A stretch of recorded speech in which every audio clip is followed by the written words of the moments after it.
마태복음 6장 25절부터 34절까지 말씀. 우리 한 절씩 교독해 볼까요? 오늘은 25절 제가 먼저 읽고요. 26절 여러분들 읽으시고 마지막 같이 읽겠습니다.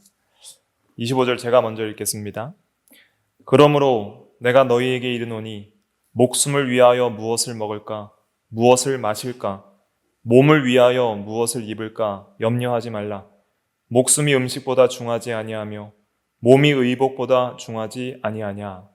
공중의 새를 보라. 심지도 않고 거두지도 않고 창고에 모아들이지도 아니하되 너희 하늘 아버지께서 기르시나니 너희는 이것들보다 귀하지 아니하냐. 너희 중에 누가 염려함으로 그 키를 한 자라도 더할 수 있느냐. 또 너희가 어찌 의복을 위하여 염려하느냐. 들의 백합화가 어떻게 자라는가 생각하여 보라. 수고도 아니하고 길쌈도 아니하느니라. 그러나 내가 너희에게 말하노니 솔로몬의 모든 영광으로도 입은 것이 이 꽃 하나만 갖지 못하였느니라. 오늘 있다가 내일 아궁이에 던져주는 들풀도 하나님이 이렇게 입히시거든. 하물며 너희일까 보냐. 그러므로 염려하여 이르기를 무엇을 먹을까, 무엇을 마실까, 무엇을 입을까 하지 말라. 이는 다 이방인들이 구하는 것이라. 너희 하늘 아버지께서는 이 모든 것이 너희에게 있어야 할 줄 아시느니라. 그런즉 너희는 먼저 그의 나라와 그의 의를 구하라. 그리하면 이 모든 것을 너희에게 더하시리라. 그러므로 내일 일을 위하여 염려하지 말라. 내일 일은 내일이 염려할 것이요 한날의 괴로움은 그날로 족하니라. 아멘. 이 시간 말씀의 제목은 33절을 근거로 해서 먼저 그의 나라와 그의 의를 구하라입니다. 먼저 그의 나라와 그의 의를 구하라. 이런 제목으로 하나님 말씀을 증거하겠습니다. 오늘 본문은 세상의 것, 먹을 것과 마실 것, 또 내일에 대해서 염려하지 말라라고 말하고 있습니다. 염려하지 않을 수 있는 근거는 하나님 아버지께서 이 모든 것이 우리에게 있어야 할 줄 알고 우리의 몸과 생명을 내신 하나님께서 그에 필요한 필요들을 채우실 것이라는 것을 믿으라는 것입니다. 믿음으로 염려하지 말라는 거예요. 믿음으로. 그리고 먼저 구해야 할 것이 무엇인지를 우리에게 가르쳐 주셨는데 그것이 그의 나라와 그의 의라는 것입니다. 또 내일도 염려하지 말라는 거예요. 내일도. 그래서 생활의 염려, 내일에 대한 염려 하지 말고 먼저 그의 나라와 그의 의를 구하는 것이 하나님 아버지를 참되게 믿는 그의 자녀들의 신앙이다. 이것을 우리에게 가르쳐 주시고자 예수님께서 이 말씀을 교훈하셨습니다. 먼저 25절 같이 읽어볼게요. 25절 시작. 그러므로 내가 너희에게 이르노니 목숨을 위하여 무엇을 먹을까, 무엇을 마실까, 몸을 위하여 무엇을 입을까 염려하지 말라. 목숨이 음식보다 중하지 아니하며 몸이 의복보다 중하지 아니하냐. 네. 세상 사람들은 목숨을 위해서 무엇을 먹을까, 마실까 염려를 합니다. 또 몸을 위해서 무엇을 입을까 염려를 합니다. 물질에 대한 염려를 가리키는 것이죠. 그런데 여기서 예수님께서는 목숨이 음식보다 중하다 그랬습니다. 음식이 중요해요? 목숨이 중요해요? 목숨이 중요하죠. 그러면은 목숨을 내신 분이 누구예요? 하나님이란 말이에요. 하나님. 그러면 그것보다 덜 중요한 건 당연히 주실까요? 안 주실까요? 주신다는 거예요. 우리가 어떤 그 애완동물을 샀어요. 그러면 같이 포장해서 뭐도 사요? 먹이도 사잖아요. 그것처럼 하나님께서 우리의 목숨을 창조하셨어요. 그러면 우리 평생에 살면서 먹어야 될 음식도 전부 작정 가운데 예비되어 있는 거예요. 율랑이 하랑이가 물고기를 좋아해서 물고기를 몇 마리 샀어요. 물고기를 사니까 뭐도 사야 돼요? 물고기 먹이도 사야 되는 거예요. 세트로 가는 거예요. 세트로. 목숨을 내신 하나님이 목숨에 필요한 그 음식을 내지 않겠느냐 하는 것이죠. 근데 우리가 염려함으로 그 키를 한 자나 더할 수 있느냐 그랬어요. 염려한다고 키를 더한다는 것은 우리의 생명을 연장시킬 수 없다는 거예요. 우리의 몸도 자라나게 할 수 없지만은 우리가 염려함으로써 생명을 우리가 스스로 연장시킬 수 없다는 거예요. 목숨과 생명은 하나님이 내시고 수명도 하나님이 내신 거예요. 언제 태어나서 몇 세까지 살다가 천국으로 오라 정해 놓으신 거예요, 하나님께서. 그러면 우리가 천국의 들림을 받을 때까지는 하나님께서 그 전까지는 절대로 안 죽어요. 또 하나님이 때가 되어서 부르실 때는 아무리 먹을 게 많아도 반드시 올라가야 돼요. 그러니까 하나님이 작정하시고 섭리하시는 가운데 생명을 내신 하나님께서 우리에게 필요한 것들을 주신다는 것, 그걸 믿으라는 거예요. 그래서 생명은 주께 있다. 이걸 믿는 자는 목숨을 위하여 음식을 그렇게 과도하게 염려하지 않는다. 또 의복, 몸에 필요한 의복도 하나님께서 주신다는 거예요. 그래서 믿음이 없는 염려하는 자들에게 비유로서 공중의 새를 보라 그랬습니다. 26절 읽어볼게요. 시작.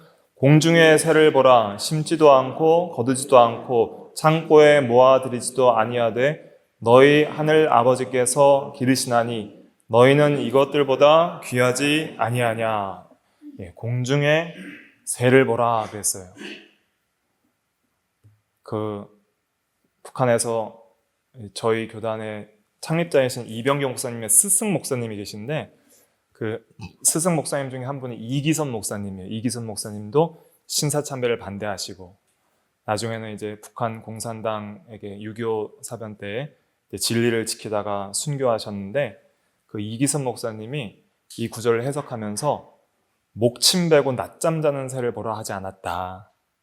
공중에 나는 새를 보라 그랬다. 이것이 의미가 있다라고 가르쳐 주셨어요. 이것은 그 새가 마땅히 해야 할 일을 부지런히 했다는 거예요. 그래서 우리가 염려하지 않는 것을 말하면서 게을러도 된다 하는 것은 아니라는 것이죠. 새는 하루를 살면서 부지런히 먹이를 먹기 위해서 날아다닙니다. 속담에도 일찍 나는 새가 먹이를 먹는다라는 속담도 있잖아요. 일찍 일어나는 새. 그래서 부지런히 하나님께서 주신 그 일과를, 오늘 하루의 일과를 부지런히 해나가고 우리가 해야 할 일을 의무를 다 해나가며 믿음으로 살아갈 때 하나님께서 그에게 필요한 모든 걸 채워주신다는 거예요. 특별히 공중에 나는 새는 심지도 않고 거두지도 않고 창고에 모아들이지도 않아요. 농사를 짓지 않는 것이죠. 그러나 하늘 아버지께서는 새를 내실 때 그 새가 나서 죽을 때까지 먹을 것을 다 예비해 놓으셨어요. 너희 하늘 아버지께서, 새들의 아버지가 아니라 바로 성도, 개인의 아버지라는 거예요. 우리의 하늘 아버지께서 새들조차 먹이신다는 거예요. 그런데 너희는 이것들보다 귀하지 않느냐는 거예요. 새도 먹이시는 하나님 아버지께서 성도들을 먹이지 아니하시겠느냐 하는 것이죠. 우리는 하나님 아버지가 계시다는 것을 믿어야 됩니다. 부모가 있는 자녀들은 아버지를 의지하고 어머니를 의지하여 염려 걱정하지 않아요. 어린 자녀들은 먹을 거 걱정하지 않고 엄마 아빠를 찾는 것이죠. 그것처럼 우리가 우리의 생명 염려하지 말고 목숨 염려하지 말고 또 거기에 필요한 또 먹을 것과 입을 것을 염려하지 말고 하나님께 모든 것을 맡기고 하나님을 의지하고 하루를 믿음으로 부지런히 살아나가는 것이 참된 신앙입니다. 그렇다고 해서 졸고 자고 게을러서 일하지 않으면 하나님께서 먹을 것을 주지 않아요. 데살로니가 후서 3장 10절 읽어볼게요. 데살로니가 후서 3장 10절 같이 읽어보겠습니다. 시작. 우리가 너희와 함께 있을 때에도 너희에게 명하기를 누구든지 일하기 싫어하거든 먹지도 말게 하라 하였더니 일하기 싫어하거든 먹지도 말게 하라 그랬습니다. 12절의 마지막에는 조용히 일하여 자기 양식을 먹으라 그랬습니다. 부지런히 땀을 흘려 수고하여야 먹을 것을 먹으리라 그랬어요. 아담이 타락한 이후에도. 그러니까 부지런히 일하면 하나님이 먹을 것을 주신다는 것을 믿어야 됩니다. 27절에 마태복음 6장 27절을 오셔서 너희 중에 누가 염려함으로 그 키를 한 자라도 더할 수 있겠느냐 그랬습니다. 염려한다고 해서 되는 게 없다는 거예요. 염려 그 자체는 백해무익합니다. 염려 아무리 하고 있어 보세요. 일이 해결되는 것도 없어요. 그러니까 염려할 바에 차라리 그 시간에 일을 하나라도 더 하는 게 나은 거예요. 그리고 내가 할 수 없는 일은 하나님께 맡겨야 돼요. 내가 할 수 있는 일은 최선을 다해서 오늘 하루를 살아가고 할 수 없는 것까지 미리 내다보고 염려해서는 안 돼요. 왜냐하면은 염려하는 대부분의 일들은 실제로 일어나지가 않아요. 통계적으로 조사해봐도 염려하는 대부분의 일은 일어나지 않고 염려한 거랑 다르게 일어나요. 그렇기 때문에 염려 그 자체도 의미가 없고 또 우리에게 유익이 없다는 것을 알아야 됩니다. 항상 하나님을 의지하고 오늘 하루를 믿음으로 사는 것이 중요하죠. 죽을까 봐 염려할 필요도 없어요. 이렇게 하면 어떻게 될까? 저렇게 하면 어떻게 될까?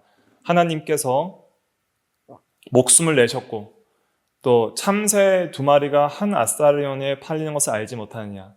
그러나 천부께서는 그 참새 1마리가 떨어지는 것도 하나님께서 허락하지 아니하시면 떨어지지 않는다 그랬어요. 우리의 머리카락까지 세신받으신 하나님께서 우리의 생명을 주관하시고 있기 때문에 우리는 생명과 목숨을 위해서도 염려하고 근심할 필요 없는 거예요. 하나님께 다 맡기고 안식하며 소망 가운데 믿음으로 살아가면 돼요. 그 다음에 의복의 염려에 대해서 28절부터 말하고 있습니다. 28절부터 30절 같이 읽어볼게요. 시작. 또 너희가 어찌 의복을 위하여 염려하느냐? 들의 백합화가 어떻게 자라는가 생각하여 보라. 수고도 아니하고 길쌈도 아니하느니라. 그러나 내가 너희에게 말하노니 솔로몬의 모든 영광으로도 입은 것이 이 꽃 하나만 갖지 못하였느니라. 오늘 있다가 내일 아궁이에 던져지는 들풀도 하나님이 이렇게 입히시거든 하물며 너희일까 보냐? 믿음이 작은 자들아. 네.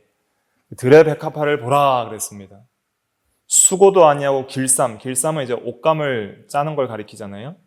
옷감 짜서 옷 만들어 입지 않는 백합화도 솔로몬의 모든 영광으로도 입은 것이 이 백합화 하나만 갖지 못하였다 말하고 있습니다.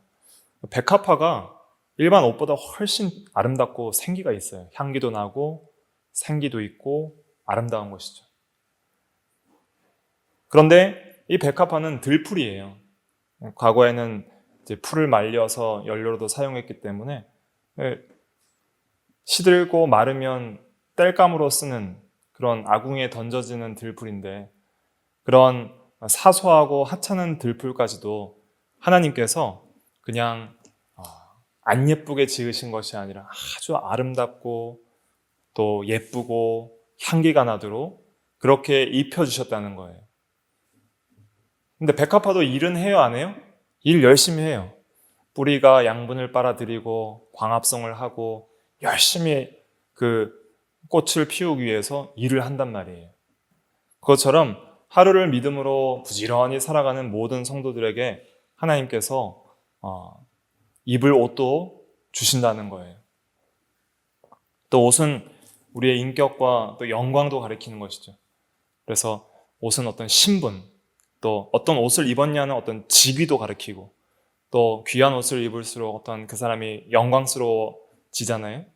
이 세상에서 우리에게 필요한 지위와 직분과 영광 이런 것도 다 하나님이 입혀주시는 거예요. 특별히 그리스도의 의의 옷을 입혀주셔서 하나님 앞에 의롭다 인정을 받게 하시고 또 이 세상에서 우리가 일을 하려면은 어느 정도 권위와 직위와 영광이 필요해요. 어떤 통솔 능력도 필요해요.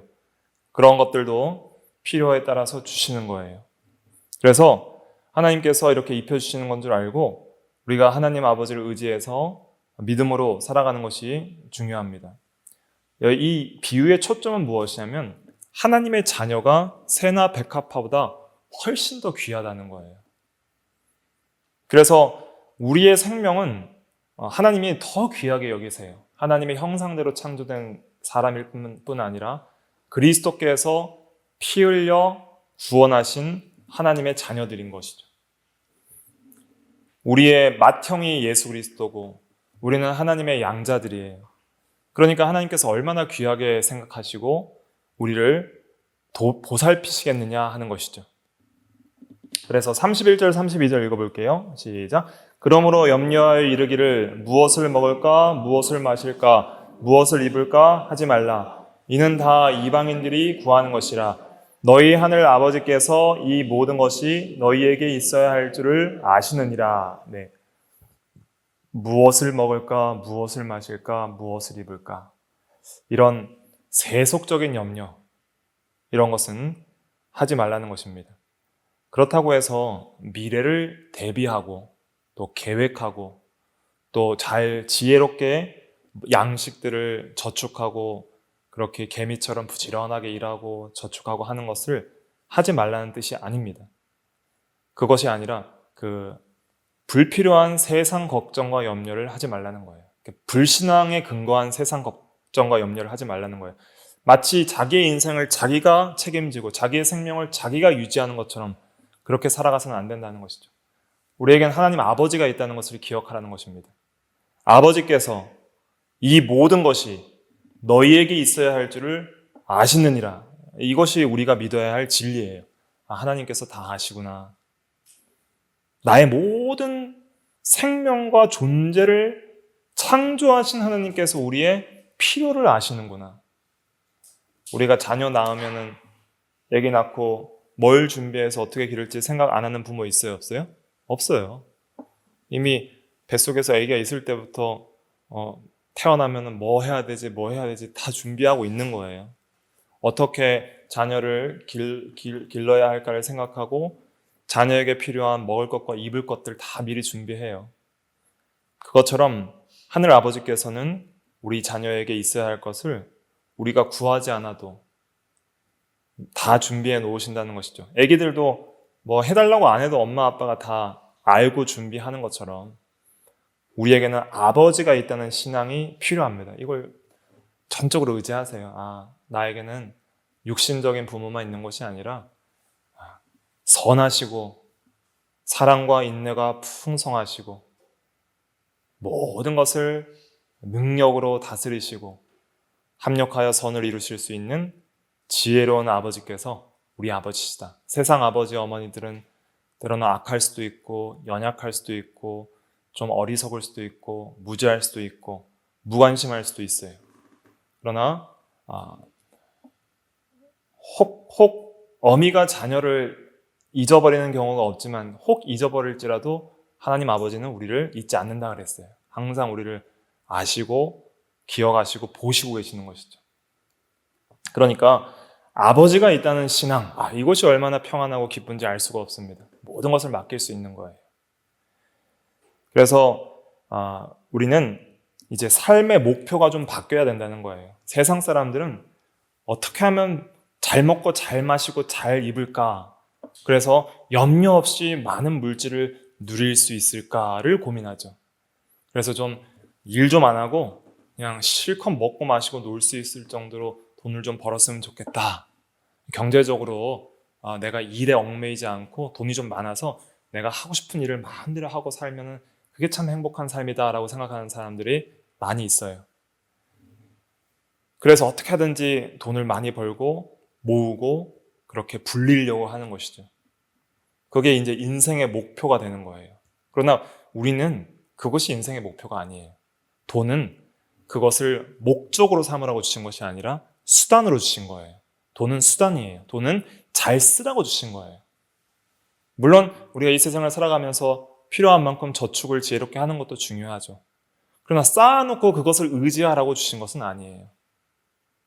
돈은 우리가 이 세상에서 우리 육체의 생명이 유지되는 순간 속에서 우리의 생명을 유지시키기 위해서 주신 것이고 하나님의 일을 하라고 주신 거예요. 물질을 주신 첫째 목적은 일단 자기가 먹고 살라고 주신 거예요. 그래서 내가 잘 하나님께 감사하면서 하나님의 은혜에 감사하면서 잘 먹고 잘 마시고 잘 쓰십시오. 그러나 과도하게 사치하지 말고 그것을 낭비하거나 그것을 의지하거나 물질에 욕심을 품어서는 안 되죠. 돈을 사랑하면 안 됩니다. 돈을 사랑하며 일만하게 뿌리가 되나니 이것을 탐하는 자는 미혹을 받아 믿음에서 떠나 많은 근심으로 자기를 찔렀다 그랬어요. 디모데후서 6장 10절에. 돈을 사랑하면 반드시 믿음에서 떠나 많은 근심으로 자기를 찌르고 결국 패망의 길을 걸어갈 수밖에 없는 것입니다. 그러나 하나님을 사랑하며 의지하는 자는 항상 안전하고 평안한 거예요. 그래서 하나님께서 그 재물 얻을 힘도 주신다 그랬어요. 신명기 8장 18절에 그가 내게 재물 얻을 능력을 주셨음이라 그랬어요. 돈도 누가 주시는 거예요? 하나님이 주시는 거예요. 하나님이. 돈 벌 힘도 지혜도 능력도 모든 기회와 조건도 하나님이 주시는 거예요. 내가 잘나서 버는 것이 아니라 아무리 투자를 잘하고 일을 잘해서 돈을 잘 번 사람이라 할지라도 자기 능력으로 번 게 아니에요. 여러 가지 인맥과 상황과 그 당시의 경기와 여러 모든 돈이 벌릴 만한 조건들이 수십 수백 가지의 상황들이 그 우연적으로 그 시간에 딱 겹쳐서 그 사람이 돈을 버는 거예요. 그 모든 것을 다 주관하시는 분이 하나님이에요. 그러니까 아무리 자기가 열심히 해도 하나님이 허락 안 하면 못 벌어요. 때로는 잃게도 하시는 거예요. 그러니까 재물 얻어낼 능력을 누가 주시는 거예요? 하나님이 주시는 것이다. 그러니까 하나님께 모든 걸 맡기고 오늘 하루를 믿음으로 살아가는 것이 중요합니다.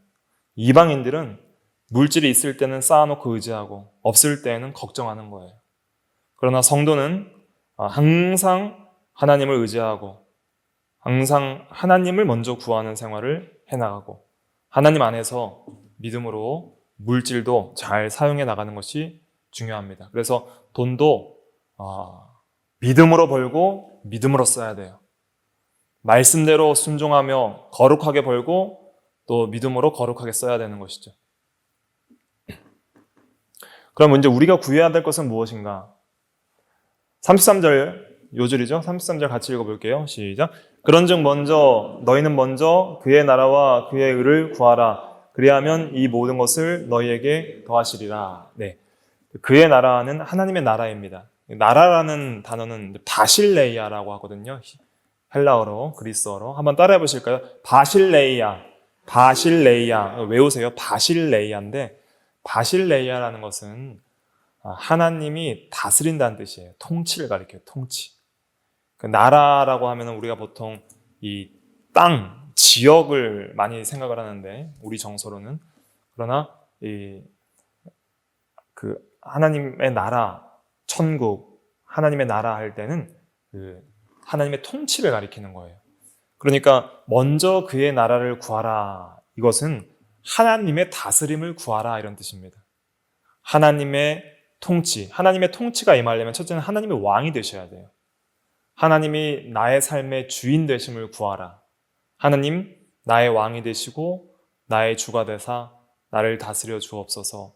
하나님의 통치에 순복하고 복종하는 삶을 살기를 원합니다. 하나님, 성령과 말씀으로 우리의 삶을 다스리고 인도하여 주시옵소서. 우리의 마음이 하나님의 통치에 복종하는 마음이 되게 하여 주시옵소서. 너무나도 완악해서 내가 주인된 삶을 살고 우상을 섬기고 또 세상을 사랑하며 나아가는 저희들입니다. 하나님, 모든 마귀의 유혹과 우상 숭배를 철저히 배격하고 끊어버리고 하나님의 통치에 온전히 순종하는 삶을 살게 해주시옵소서. 하나님의 통치와 임재, 하나님의 왕되심을 구하는 거예요. 그 나라를 구하는 것은 그의 의를 구하는 것과 일맥상통하고 거의 동의어라 할 수 있습니다. 그의 의를 구하라는 것은 하나님의 의를 구하라는 것인데 하나님 앞에 옳은 삶을 구하라는 거예요. 여기서 말하는 하나님의 의를 구하라는 것은 내가 하나님 앞에 율법 순종의 의의 삶을 사는 것을 구하라는 거예요. 내가 의로운 삶을 사는 것을. 그래서 이 하나님 앞에 의롭게 사는 것은 하나님과의 어떤 관계를 가져오냐면 올바른 관계를 가져오는 거예요. 하나님과의 바른 관계를 구하라는 거예요. 내가 하나님 앞에 의롭게 삶으로써 하나님과 사랑의 관계, 십계명을 지키는 것은 하나님과의 사랑의 관계를 보존하는 거예요. 하나님과 올바른 관계가 삶의 가장 우선순위가 되게 하여 주옵소서, 이렇게 구하는 거예요. 나는 하나님과 바른 관계 속에서 하나님과 함께 하기를 원합니다. 하나님을 사랑하는 삶을 살고 하나님을 순종하며 하나님이 기뻐하시는 그런 삶을 살기를 원합니다. 그것이 나의 인생의 최고의 목적이고 나의 존재의 이유입니다. 나는 그것을 구합니다. 하나님 나와 함께 하여 주시고 나의 마음을 다스려 주옵소서. 내가 거룩하고 의롭게 살려면 하나님이 우리를 통치하셔야 돼요. 하나님이 우리의 마음속에 오셔서 우리의 마음을 다스려 주셔야 돼요. 우리에게 은혜를 주셔야 돼요. 내 마음도 내 마음대로 안 되잖아요. 내 자신과 약속하는 것도 내가 어기고 하나님과 약속한 것도 내가 어기잖아요. 하나님, 회개하고 이제는 이렇게 살기를 원하지 않습니다. 거룩하게 살게 해주소서 이렇게 말하고 나서 그 기도대로 하지 못하는 것들도 많이 있잖아요. 그러니까 결국 우리 마음을 주장하실 수 있는 분도 하나님이란 걸 믿어야 돼요. 하나님은 그렇게 하실 수 있어요. 사람은 마음을 못 바꿔요. 근데 하나님은 마음을 바꿀 수 있어요. 왜냐하면 하나님은 마음속에서 역사하실 수 있는 영이시기 때문에. 하나님이 영이시라는 진리가 이렇게 적용이 돼야 됩니다. 하나님은 우리 마음속에서도 역사하실 수 있다. 하나님은 우리의 마음도 변화시킬 수 있다. 하나님은 우리의 마음도 다스리실 수 있다. 그렇게 기도하는 거, 하나님 우리의 마음을 다스려 주세요. 그의 나라, 그의 통치, 하나님의 왕되심이 내 마음속에 임하게 하여 주세요. 그래서 하나님의 통치대로 순종하여서 하나님 앞에 의롭게 살아가게 해 주시옵소서. 그 의로운 삶 속에서 하나님과의 올바른 관계를 맺고 살아가는 것이 삶의 최고의 우선순위가 되게 하여 주옵소서. 이렇게 기도하는 것이 먼저 그의 나라와 그의 의를 구하는 것입니다. 먼저라고 했으니까 최우선순위의 기도 제목이라는 거예요. 예수님께서도 주기도문을 가르쳐 주셨을 때 하늘에 계신 우리 아버지 이름이 거룩히 여김을 받으시오며 하나님께 영광을 돌리고 나라가 임하시오며 나라가 임해달라고 기도했잖아요. 그건 그의 나라를 구하는 거예요. 하나님의 주권적 통치가 임하고 그것은 단순히 개인적으로 내 마음속에 하나님의 나라가 임하게 해달라는 기도도 있지만은 그러나 우주적으로 은혜의 나라가 확장되고 예수 그리스도 재림 이후에 완성될 영광의 나라가 속히 오기를 기도하는 의미도 있어요. 여기에는 또 그런 우주적인 그런 구속사적인 그런 넓은 의미에서 하나님의 나라가 속히 오기를 구하는 그러한 기도도 포함된다고 할 수가 있겠지만은 지금 개인적으로 우리가 우리의 삶 속에서 성도 개인이 살아갈 때에 우리의 필요를 채우시는 하나님을 의지하면서 먼저 우리 개인적으로 내 심령 가운데 그의 나라와 그의 의를 구하는 것을 1차적으로 말하고 있는 것입니다. 내가 오늘 하루 하나님 앞에 바르게 살아가는 것, 이게 제일 중요한 거예요, 인생에서. 그렇게 하나님과의 올바른 관계를 맺고 살아가면 하나님 아버지랑 친하니까 하나님 아버지께서 얼마나 기뻐하시겠어요. 아버지랑 친하면 아버지가 뭐 해달라면 잘 들어줘요? 안 들어줘요? 잘 들어주죠. 그런 거예요. 하나님이랑 친하면 하나님이 내 인생을 책임져 주실 거라는 믿음이 강력해질 수밖에 없어요. 뭐 말 안 해도 알아서 다 해주실 것을 믿는 거죠. 그건 하나님과 친할수록 그런 믿음은 강화되게 되어 있어요. 탕자가 누가복음 15장에 보면은 아버지께 재산을 받아서 멀리 떠나잖아요. 그래가지고 재산 탕진하고 이제 종이 돼서 돼지 치는 일을 하다가 돼지가 먹는 쥐염 열매로 배를 불리고자 하나 주는 자가 없었잖아요. 근데 아버지 집을 생각하는 거죠. 아버지의 집은 먹을 것이 많고 풍족하고 참 품꾼들도 참 풍족하게 먹는데 난 여기서 줄여 죽는구나. 그러니까 아버지 집에 있을 때 아버지께서 풍족하게 주었던 그 은혜들을 다시 한번 생각하는 시간을 갖잖아요. 그러니까 아버지랑 안 친하니까 고통스럽게 사는 거예요. 자기 인생을 자기가 책임지려고 하니까. 근데 다시 아버지께 돌아갈 때 아버지는 매일 나와서 탕자를 기다리고 있었던 거예요. 매일 나와서 그 아들이 갔던 그 길을 계속 쳐다보고 있었던 거예요. 그러니까 그가 멀리서 올 때 이미 마중을 나와서 쫓아가가지고 안고 껴안고 그렇게 영접을 했던 것이죠. 그러면서 잔치를 베풀어서 풍족한 음식들을 베풀고 먹을 수 있도록 그렇게 기뻐하면서 이 아들은 죽었다가 살아난 아들이다 하면서 기뻐했던 것이죠. 우리도 그렇게 하나님을 떠나서 탕자와 같은 생활을 하다가 예수 그리스도의 보혈의 피로 말미암아 이제는 구속받아서 하나님의 자녀로 입양된 자녀들입니다. 아버지의 집에서는 풍족함을 누리는 거예요. 물론 이 세상을 살아가면서 우리가 하나님의 자녀라고 해서 물질적으로 항상 여유가 있는 건 아니에요. 이 세상에선 고난도 있고요, 가난도 있고요, 부족함도 있어요. 하지만 하나님께서 목숨을 내셨기 때문에 그 목숨이 살아있을 동안에는 우리의 목숨을 지켜주시고 또 필요도 채워주실 것을 믿어야 돼요. 그리고 이 세상에서 당하는 모든 부요와 고난과 가난까지도 하나님께서 합력하여 선을 이루며 우리의 거룩을 위하여 사용하시도록 선을 위해 주신 것을 믿어야 되는 것이죠. 아무튼 우리가 그의 나라와 그의 의를 먼저 구하면 이 모든 것을 우리에게 더해 주신다 그랬어요. 그러면 그의 나라와 그의 의만 구하고 일용할 양식은 안 구해도 돼요? 구해야 돼요. 일용할 양식도 구하라 그랬죠. 오늘 우리에게 일용할 양식을 주시옵고, 그것은 무엇이냐면은 염려 근심하며 구하는 것이 아니라 하루에 일용할 양식조차 하나님이 주신다는 믿음이에요. 사소한 하루의 빵, 영어로는 데일리 브레드라고 그러거든요. 이제 히브리 민족은 이제 일용할 양식이 빵이니까 하루의 빵조차, 사소한 하루의 한 끼 음식조차 하나님이 주시지 않고 하나님이 복되게 하시지 않으면 우리에게 은혜가 되지 않고 선이 되지 않는다는 것을 믿는 거예요. 모든 것이 하나님의 은혜임을, 사소한 일용할 양식도 하나님의 은혜임을 고백하는 기도가 일용할 양식에 대한 기도예요. 그것도 우리가 하셔야 돼요. 그러나 가장 먼저 구해야 될 것은 뭐예요? 그의 나라와 그의 의. 이걸 잊지 마세요. 평생 잊지 마시고 항상 기쁠 때나 슬플 때나 부할 때나 가난할 때나 먼저 그의 나라와 그의 의를 구하는 우리가 돼야 됩니다. 그 다음에 34절 읽어볼게요. 시작. 그러므로 내일 일을 위하여 염려하지 말라. 내일 일은 내일이 염려할 것이요 한날의 괴로움은 그날로 족하니라. 내일 일을 위하여 염려하지 말라 그랬습니다. 내일은 인간에게 아직 주어지지 않는 시간을 가리키는 것으로서 하나님께서 허락하지 않은 내일을 위해서 앞서 염려하지 말라는 것이에요. 우리가 미래를 계획하고 대비하고 준비하는 것은 필요하지만 내일이 아직 주어지지 않은 것을 가지고 염려하는 그것은 바른 신앙이 아닙니다. 하나님께서 내일을 주시지 않으면 오늘 죽는 거예요. 내일은 하나님께 속한 날이에요. 또한 내일은 하나님께서 다 예비해 놓으신 새로운 은혜가 있어요. 그것을 의지하며 살아가는 것이 신앙이지요. 내일은 내일이 염려한다고 그랬어요. 내가 염려하는 것이 아니라 내일은 내일 그 자체가 염려하고 하나님이 모든 것을 책임지시는 것이에요. 내일은 우리가 이제 해야 할 것은 한 날을 사는 거예요. 하루를 살자. 한 날의 괴로움은 그날로 족하니라 그랬잖아요.